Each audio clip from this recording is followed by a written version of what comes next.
Alrighty.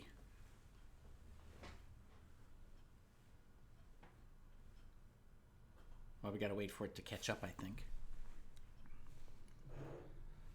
I am going live today, trying to figure out exactly what's going on here with managed service providers today. And one of the things that occurs to me is that a whole lot of people are not doing things the way they should be, and they need to know that. And I'm gonna irritate a couple of people today because basically I'm gonna tell you that you might not be doing things right. And I had a State of the Nation address about a month ago, and I talked about exactly the problems that we're having today. Many of you have noticed that there's been the beginning of what will be a piling on of managed service providers and IT providers generally. In large part, we brought it on ourselves.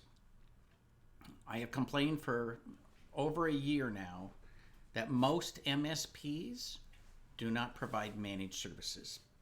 They basically are providing break-fix services, and they've adopted a flat fee model.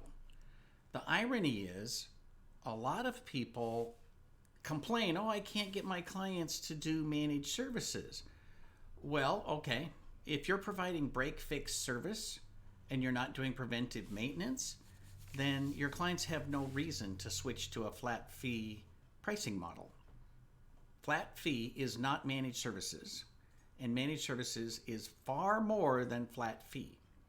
In my mind, a real MSP is focused on preventive maintenance. And the single most important thing we ever have to do in our business is to test backups. You might argue that making a backup is the most important thing, but if you don't test it, you have absolutely no reason to believe that it works. Over 50% of all new clients I've ever gotten in any managed service business I've been associated with, over 50% have no working backup on the day that we show up. And this has been consistent literally since 1995. They might think it works. They might switch the tapes. They might switch the discs every single day.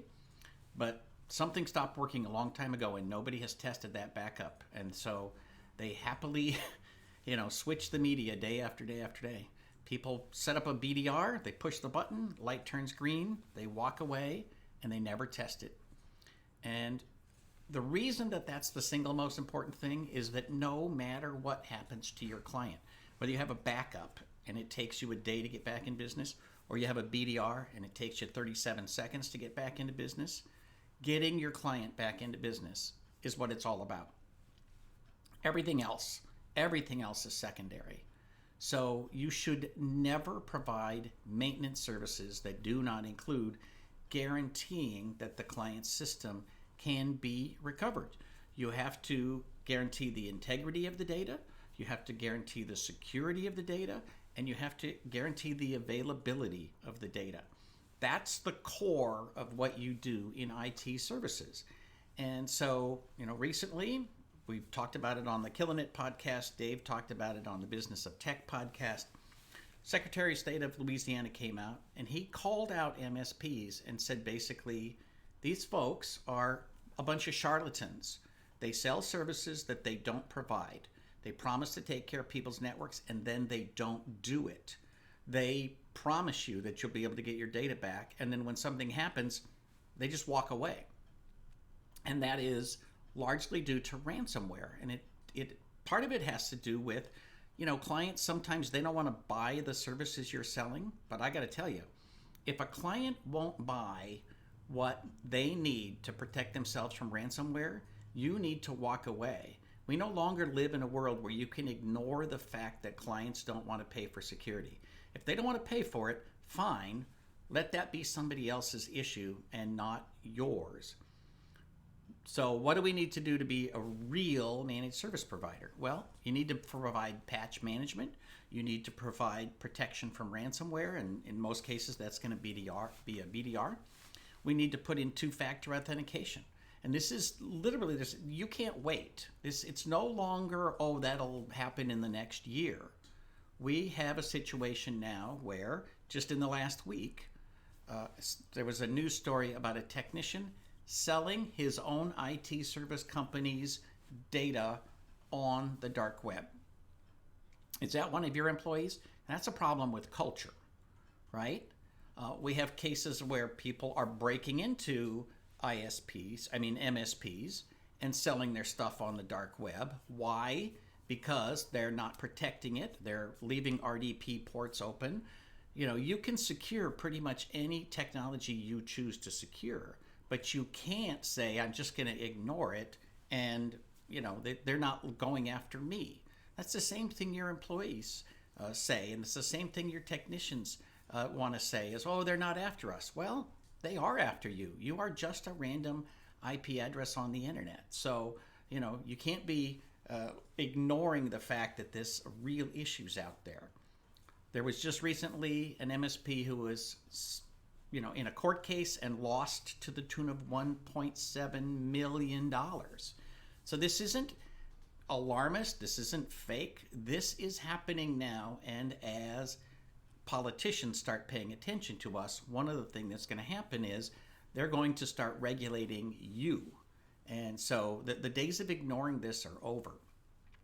Let me just replay a couple of slides from the days when I was doing the State of the Nation address. So this was last month. The entire replay is at mspwebinar.com. And so if you go to mspwebinar.com, the first opportunity is that you can watch the replay of this. But here's the slides that matter. I talked about people not doing managed services the way they should be. They should be based on maintenance, preventive maintenance. If you get clients addicted to preventive maintenance, their systems are up all the time, they work all the time, they're patched all the time, everything works, nothing breaks. They get addicted to that. And once they get addicted to that, then you can go ahead and convert them to a flat fee service because you've provided the value first and you demonstrated that you can actually do it. So that means you have to take ownership of their whole system, not just go down a checklist and say, well, do they have enough disk space? Do they have antivirus? Do they have spam filtering? No. You need to look at the router, the firewall, the switches. You need to look at their access points. You need to look at their processes and procedures. You need to help them have good practices internally, because at the end of the day, when something pops up and they say, click, please infect my system, well, there's not much you can do about that, and there's very little that technology can do to prevent that. Having said that, you should have a backup system in place so that you can instantly get them up as very, very quickly. You have to take ownership of being their IT department. If you do that, you can call yourself a managed service provider. If what you do is just pay your technicians to fix a little here and fix a little there, and you wait for stuff to break, that's fine. You're in a break-fix business, but you're not in managed services. So, call yourself an IT service provider, but don't call yourself a managed service provider. And the bundles that you put together shouldn't be just a tool to irritate prospective clients. I've heard stories of people saying, everybody wants to sell me managed services. They want to give me an option for 3 different flat fee services and make me pick one. Okay, that might be true, but your bundles should matter. They should be more than sales tools. They should be true bundles based on security, and they should be bundles of services that you will actually provide. Too many people in this industry for years have been selling one thing and delivering something else. And those days are over. And the government's coming after you. The bad guys are coming after you. If you haven't got the right culture, your own employees are coming after you. So you have to take this very seriously. And I talked about, one of the great problems in our industry is that people are doing break fix and selling it as managed services. The other thing is that we have this frenzy of mergers and acquisitions, and service providers are, to be honest, too large to deliver good service. So the good news is it's also 2 great opportunities for you. If the other IT service providers in your area are selling break fix and calling it managed services, you need to go after their clients. This is your opportunity to step up. But first, you got to make sure that you have created a maintenance first offering and that you're actually delivering it. You know, lots of big companies, they're selling machines. Their job is to sell $1 million of new services every year so that they can pay their salesperson enough money to stay employed.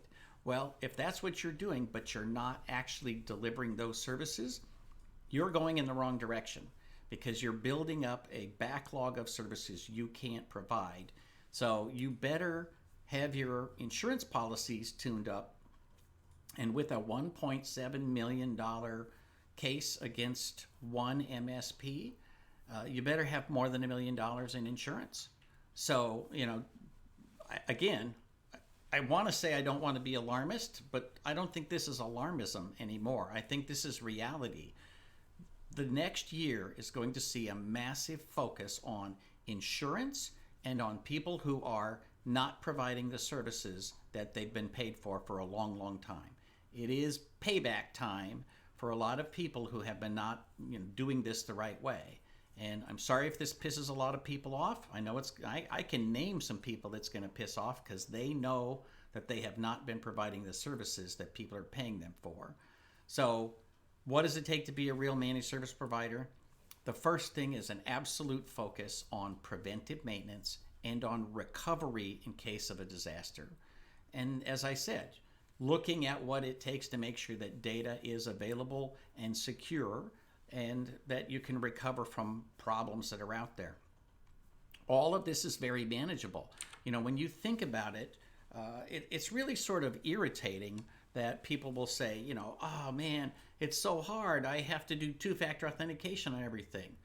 That just, honest to God, sounds like what your client said to you 10 years ago. Oh, I don't want passwords other than my dog's name because then I got to remember them, right? And it's so difficult. You make me change my password every year, right? Don't whine about it. Put in two-factor authentication. It goes a long ways. And if you think about it, look at the news stories. Look at the worst cases in the news stories of people who say, well, you know, here's this city that had to pay this ransomware, $20 million. 100% preventable. All I can think of when these news stories is, where's their MSP? Where's their disaster recovery system? How is it not possible that they're back in business the next day? Because it's not millions and millions of dollars anymore. It's a few $100s a month to never, ever, ever be affected by ransomware. That should just be something you do. There should be no question about it. And, the same thing with you haven't hardened your firewall. You're letting clients use the firewall that they got from the ISP. That's just absurd. You're not patching. You're not updating. You're not keeping people up to date on software. I got to say, I didn't make any public comments on it, but this whole brouhaha that, oh, the world's coming to an end because we got to get rid of Windows 7.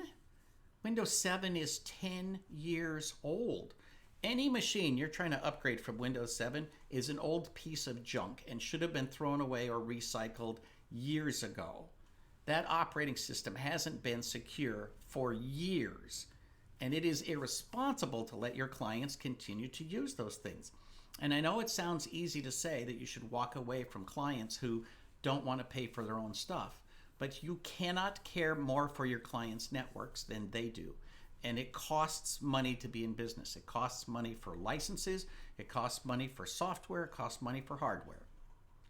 And if that client that you're worried about is driving a car that's not 20 years old, they have invested in their car, they've invested in their house, they've invested in their business. They just haven't invested in technology because they don't see a value in it. So again, that's kind of your job to make that happen. The call to action is very simple. Do the things you know you need to do. Everyone has to have a disaster recovery system. Again, it can be a backup. It can be that they're backing up from one cloud service to another or onto disks or whatever, but they have to have some way to get back in business.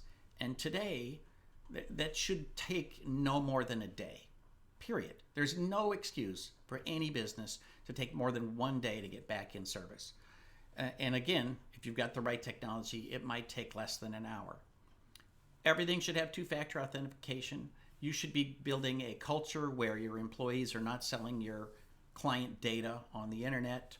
You should be insured, because here's the thing. Even if you say, well, my client will never sue me, my clients love me. Yes, they do. But when your client loses $1.7 million, their insurance company is coming after you and your insurance company. And that's just the way the world is. So I just encourage you to take this very, very seriously.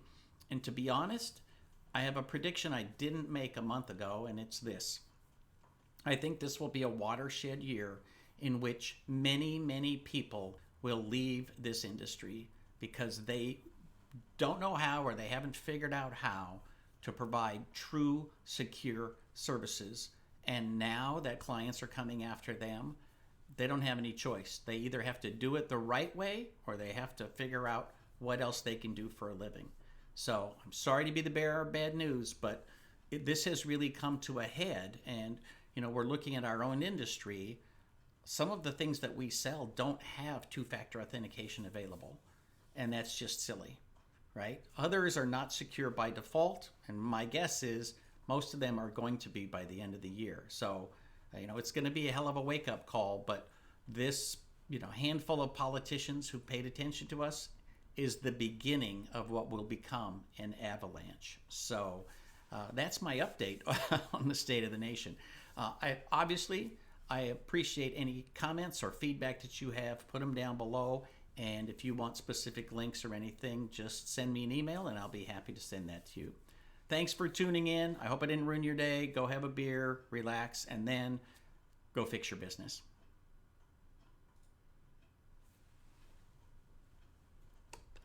And here's where you can follow me on all the various social media. Thank you all.